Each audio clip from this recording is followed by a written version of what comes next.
Welcome back to the Real Story channel. Once upon a time, in the village of A, there was a princess named Agora who happened to be the first daughter of King Cheetah.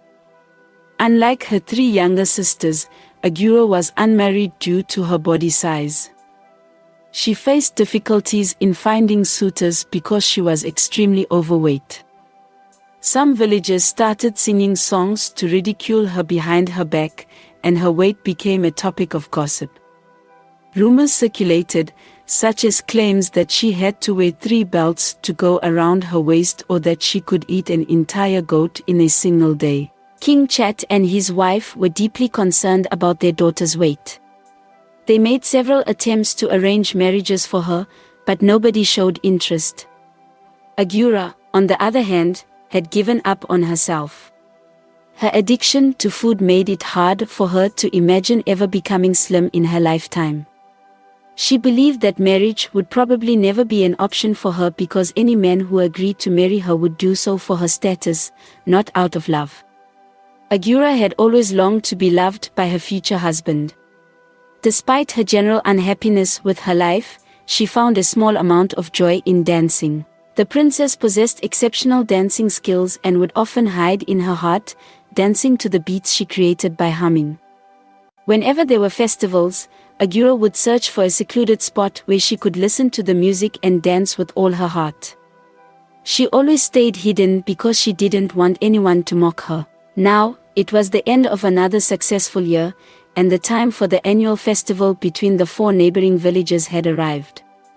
As usual, everyone was filled with excitement. Some eagerly anticipated showcasing their best dresses, while others diligently practiced their dance steps and musical instruments. There were also those who couldn't wait to indulge in the variety of dishes that would be served on that day. However, Agora was only concerned with finding a solitary spot that would grant her the freedom to express her dance moves. Eventually, she discovered a location where she could clearly hear the drums and flutes. With a wide grin on her face, she began to dance with all her might. But soon, she noticed the sound of a drum growing louder and louder. Ignoring it, she remained engrossed in her dancing. Suddenly, the festival music abruptly ceased, but the sound of the drum persisted. Agora turned around and saw a man playing the drum with a huge smile on his face. The man stopped playing and asked, "Why did you stop dancing?" Without hesitation, Agora started running, and the man followed her.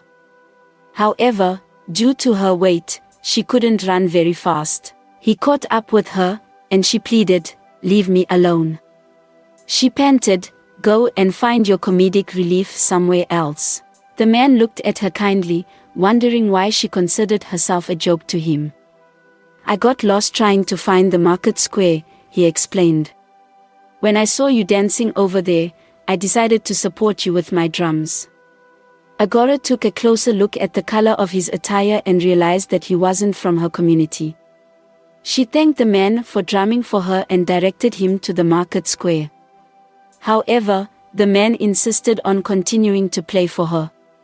Without Agora's approval, he started drumming again, urging her to dance. Seeing that he wouldn't give up, Agora began making small hip movements to the beat. After all, what did she have to lose? He was a stranger whom she would never meet again, and she had the opportunity to dance as she always desired. After a while, Agora stopped dancing and expressed her gratitude. "Thank you, Mr. Drummer. I really enjoyed myself," she said. "My name is Oren, not Mr. Drummer," he replied. Agora introduced herself and mentioned that she had to return home. However, Oren pleaded with her to come back the next day, and Agora agreed. On her way home, she pondered why he was so kind to her and wanted to spend more time together. "Of course, he's not attracted to me," she thought to herself. Agora understood that it was unusual for such a handsome man to take an interest in her. Throughout the night, she couldn't stop thinking about him, but she tried her best not to get too excited. The following evening, Agora set out to meet her new friend, Oren. When Oren laid eyes on her, he was filled with excitement, and Agora was equally thrilled to see him. They talked for a long time, getting to know each other. Afterwards, he drummed for Agora to dance. Days turned into weeks, and they continued to meet at their special spots. For both of them, it was always the best time of their day. Finally, Oren told Agora how he felt about her. Although Agora suspected his feelings, she didn't want to make any assumptions. However, she was delighted when he finally expressed his emotions because she felt the same way. "I can come with my people on the next market date to see your parents," he said. The plans were set, and Agora quickly informed her parents that a man from the neighboring village would come to ask for her hand in marriage. The king and queen were overjoyed, never expecting a day like this to come. Unfortunately, calamity struck a week before the arranged meeting. An airborne disease spread throughout the 4 villages and their surroundings. To prevent the disease from spreading further, each village closed its borders, and the rulers instructed everyone to stay indoors. Agora was devastated that her future husband wouldn't be able to see her as planned.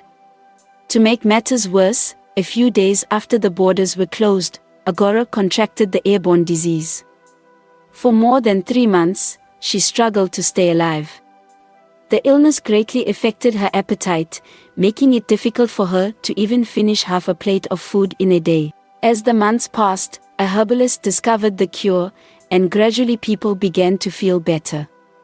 When Agora fully recovered, the first thing she noticed was her significant weight loss. She couldn't believe her eyes. She had become almost as small as her 3 sisters. It was a dream come true. But that wasn't the only change. Her face had become more defined, and her beauty was evident to even the blind. Wherever she went, men stared at her in admiration, even those who had never given her a second glance in the past. Wealthy men also began approaching her, seeking conversations about marriage. Agora started feeling on top of the world, and suddenly, she felt too good for Oren. When the borders finally opened, Agora went to their usual spot to wait for Oren. She knew he would be there waiting. When Oren set his eyes on her, he almost didn't recognize her. "Wow, my princess. I missed your beautiful smile," he exclaimed. Agora gave him the cold shoulder, feeling too mighty to be in his presence. Oren thought she was just acting up due to missing him, so he started playing the drum for her to dance. However, she shouted at him, ordering him to stop the noise. "Mr. Drummer, I am not interested in whatever you're playing. I only came here to tell you that I am no longer interested in marrying you," she declared. Oren was alarmed by her sudden change in behavior. "I know you've never been with a princess before, that's why you're always smiling like a goat," she scoffed as she stormed out, warning him never to reach out to her again, as they belonged to different social classes. Weeks passed, and Oren continued to send messengers to Agora, hoping to change her heart. However, she ignored all of them and instead entertained a long line of men interested in marrying her. One day, Agora came up with an idea. She decided to host a wrestling competition for eligible bachelors in the village, and the winner would be crowned as her suitor. The competition gained attention beyond the borders of her village, with many men signing up to win the heart of Agora, the first daughter of the great King Cha. The king even invited royalties and affluent individuals for the event. Agora chose to stay indoors for the next 4 months, receiving the best beauty treatments to impress her suitors. However, she failed to realize that it was her illness that had made her slimmer. Her old eating habits remained the same, so while she was indoors, she continued consuming large portions, and day by day, the weight began to pile on again. When the 4 months had passed, Agora had returned to her previous size. She was disappointed in herself and tried her best to cancel the event, but her father refused. "I'm sure you will find a suitor regardless of your present situation," he reassured her on the day of the event.